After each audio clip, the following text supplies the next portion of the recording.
Washington, a day after NASA announced a new launch date for the first flight of the Space Launch System, the chairman of the House Science Committee said he found the development delays disappointing and warned further problems could undermine congressional support. Rep. Lamar Smith, R. Texas, in an opening statement at a November 9 hearing by the Space Subcommittee on NASA Exploration Systems, said that additional delays for the SLS and the Orion crew vehicle could build support for unspecified alternatives, jeopardizing the overall program. Congress needs to have confidence in NASA and the exploration systems contractors, which I believe we have now. That confidence is ebbing, he said.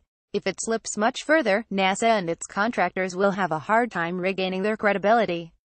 Smith's remarks showed a clear frustration with delays, largely due to technical issues with SLS and Orion, that have pushed back the exploration mission M1 launch from 2017 to no earlier than December 2019. NASA announced the 2019 date a day before the hearing, while acknowledging that technical reviews concluded that June 2020 was a more likely launch date. After all these years, after billions of dollars spent, we are facing more delays and cost overruns, Smith said. While he noted that some delays were caused by factors out of NASA's control, like a tornado that damaged the Michoud assembly facility in New Orleans in February, many of the problems are self-inflicted. It is very disappointing to hear about delays caused by poor execution, when the U.S. taxpayer has invested so much in these programs, he added. Smith, who announced November 2 he would not run for re-election next year after more than 3 decades in the House, including serving as chairman of the Science Committee since 2013, warned about eroding support for the programs should there be additional delays. NASA and the contractors should not assume future delays and cost overruns will have no consequences, he said. If delays continue, if costs rise, and if foreseeable technical challenges arise, no one should assume the U.S. taxpayers or their representatives will tolerate this forever.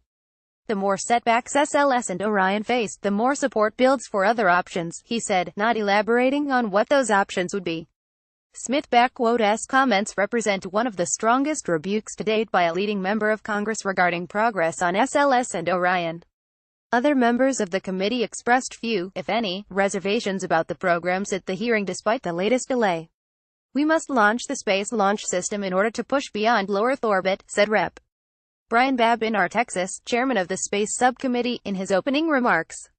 We must finish developing the Orion capsule in order to operate in deep space.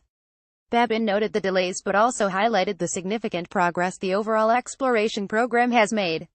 He offered his own warning, though, to the agency and companies working on the program.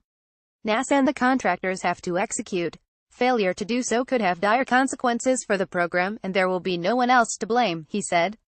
Bill Gerstenmaier, NASA Associate Administrator for Human Exploration and Operations, said that NASA had overcome the issues with welding on the SLS core stage that delayed its progress. The agency is helping the European Space Agency on the Orion service module, another source of delays, such as providing NASA's support for an American-built helium valve for the module that has been experiencing manufacturing problems. One lesson from these problems, he said, was that program schedules provide adequate time to deal with issues that arose as NASA and companies went through the construction of SLS and Orion for the first time. I think we just need to be prepared, as we build schedules going forward, to know that these first-time things that we have never done before, or at a magnitude that has never been done before, may need a little bit of extra time that first time through, and not be overly optimistic in our schedules, he said. In an interview after the hearing, Gerstenmaier said there was no specific confidence level associated with the December 2019 launch date that NASA said November 8 it was managing to for the M1 launch. Instead, he said the date provided focus for those working on SLS, Orion and their ground systems. It the right date for us to work to, he said. It the right pressure on the teams. If we move all the way to June 2020, that relaxes as to where I don't think it healthy. He said NASA had the flexibility to adjust development and testing schedules as needed, depending on the progress of components like the Orion service module.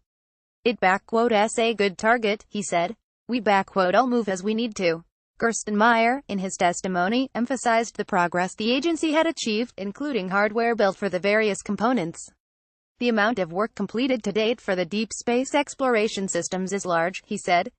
We need to be careful not to focus on a single launch date projection, but rather take time to examine the quality, quantity and future benefit of the work completed.